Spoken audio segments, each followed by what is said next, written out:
Union Awami League সভাপতি থেকে হয়েছেন মন্ত্রী, নাম সাধন চন্দ্র মজুমদার। কপাল খুলতে থাকে এমপি হওয়ার পর থেকে। মন্ত্রী হয়ে যেন হাতে পান জাদুর কাঠি, গড়ে তুলেছেন সম্পদের পাহাড়। হলফনামায় উল্লেখ করেছেন তার সম্পদ বেড়েছে ৬,০০০%। এর জন্য কেউ তাকে প্রশ্নবিদ্ধ করেনি। এম এ আজিজের প্রতিবেদনে দেখুন। সাধন চন্দ্র মজুমদার নওগাঁ ১ থেকে প্রথমবার এমপি হন ২০০৮ সালে। পরে টানা ৩ বার সংসদে গেছেন নৌকার টিকিটে। ২০১৯ থেকে তাকে দেয়া হয় খাদ্য মন্ত্রণালয়ের দায়িত্বে। এ পর্বে তিনি সাধন করেন অসাধ্য। ১৫ বছরে সম্পদ বেড়েছে ৬,৩৫০%।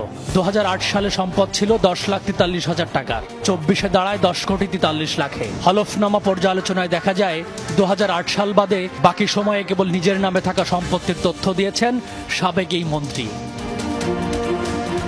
মন্ত্রণালয়ে পরিবারতন্ত্র গড়ে তোলেন সাধন। ভাতিজা রাজেশ মজুমদারকে করেন সহকারী, বসতেন মন্ত্রণালয়ে। পিএস জামাত আবু নাসের বেগ, এপিএস নিজের ছোট মেয়ে তৃণা মজুমদার। পদায়ন বদলীয় বরাদ্দে অনিয়মের সিন্ডিকেট গড়ে তুলেছিলেন বলে অভিযোগ তাদের বিরুদ্ধে।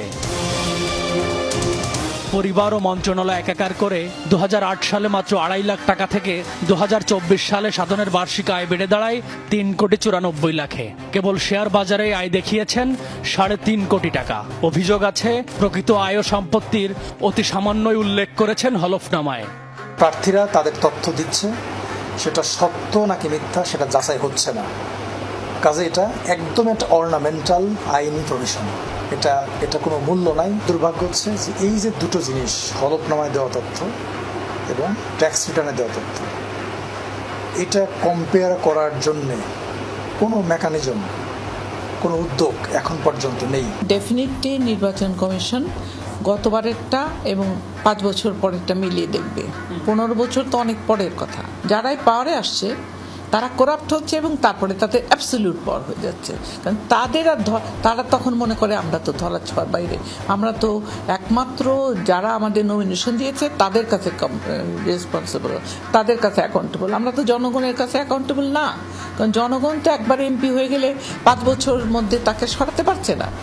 চালের বাজারে সিন্ডিকেট, জলাশয় দখল সহ অবৈধভাবে সম্পদ অর্জনের অভিযোগ থাকলেও সাধনকে চ্যালেঞ্জের মুখে পড়তে হয়নি গত 15 বছরে। M A Aziz, Jamuna news, Dhaka.